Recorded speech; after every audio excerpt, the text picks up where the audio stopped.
Hello, everyone, and welcome to the Friday night GNCC preview as me, Rodney Tomlin, and Mikey Waynes takes a look at what we can expect heading into this next round of GNCC racing action. Which one is it? It's the fourth round, the Dunlop Tires Tiger Run GNCC. We're all dressed up for the occasion, Mikey.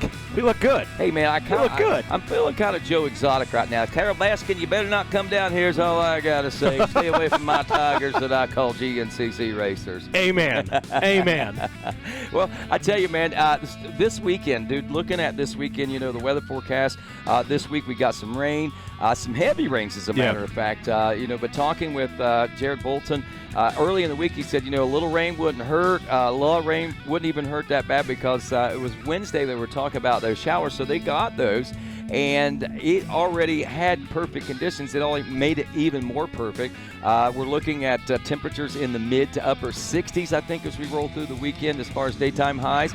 And with that, the trails are also looking divine out there. Now, it should shape up a little bit different than what we saw our first round. So those saying, it's going to be just the same as Big Buck, hopefully it's not going to be like that. Hey, take it from our jackets. Everything changes this weekend. But, Rodney, I think the favorite still coming into this one, I'm throwing it out there, is Bryson Neal. Yeah. He won both races here last season. He won Big Buck this season. He does not want to see Walker Fowler win 3 in a row if he goes out there and gets a win today. Not to mention Bryson Neal coming off that third-place finish. We talk a little bit about this in depth later, but it is that season where, hey, you made the podium, great. If you're Bryson or you're Walker, you better have finished right behind the guy who won the race. Yeah, it's going to be that close. It is going to be that close. I mean, and both Walker and Bryson are in that particular position right now. And Bryson coming off of what he would consider a bad race now, because when you get to this point, all of a sudden third place could be considered a bad place position, but he's still not doing too bad as we take a look at it right now. There's only a 9-point difference that separate these guys coming in to this fourth round of racing. With a good race today, say Bryson get the win, Walker get that's even back up. We're within another win or a couple of races, and he can put himself right back into position there as far as the championship. Well, we're still early to start worrying about championships, but you've got to get the edge at some point, especially when we're talking Walker and Bryson Neal. Devin Feehan, John Glotta, a couple of young names that we're seeing up there in the top 5. Jared McClure is the only one that's keeping it for the older guys, I guess you could say, but the points are still tight. We're only 3 rounds deep into this one. And 3 rounds deep into the two-wheel side of things, Mikey, it leaves us with a whole different look to this race as a compared to what we saw at round 1 when we came in, all the hype. Who's going to win? Who's going to be the man? Overseas riders. Yeah. It was insane. Now we're just, who's going to be able to show Who's lining up? Yeah, who's going to be able to make it to the starting line this week? I mean, it's crazy to think that, and we lost 3 of the key players that week.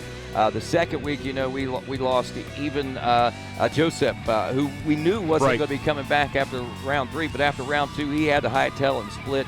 So, that's leaving a lot of room as far as the overall top 10 point standings are concerned, and it's allowing a lot of the XC2 guys to move up. And what this is doing, too, I think it's giving some of these guys that maybe didn't see themselves in the limelight so much before, like the Craig DeLongs. Now, Craig being a rookie this season probably felt a little bit of pressure, but now Trevor Bollins is going to have the pressure being applied to him on his team because, hey, you've got to step up. With Josh Strang out of the picture now, there's going to be other riders that you got to step into his place, and obviously Kawasaki, the only thing they got going on over there right now is the XC2 class. Right. So who's to say with the way things have been going and the way Lyndon's been, done well. He could be that guy that gets that position and on the podium. I mean, that's hard to think, but as crazy as things are right now, it's possible, very possible. It's completely realistic. Mike Wachowski, he's won the first 3 rounds in that XC2 class.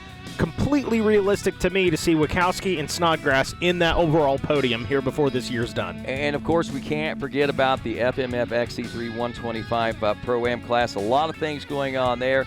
As we said, Dominic Morris has been a dominant force in that one. A couple weeks ago. Yeah, Zach Hayes, Dakota DeVore, some good players in there. We've got Hunter Newerth is in there, Zach Hayes. I mean, there's so many names that you can play with that. Jake Froman is another rider that I'm going to be expecting to do well this weekend, Mikey. But that's pretty much it in a nutshell, my friend. Hey, if you want more, you're going to have to tune in tomorrow on RacerTV.com and Sunday on RacerTV.com.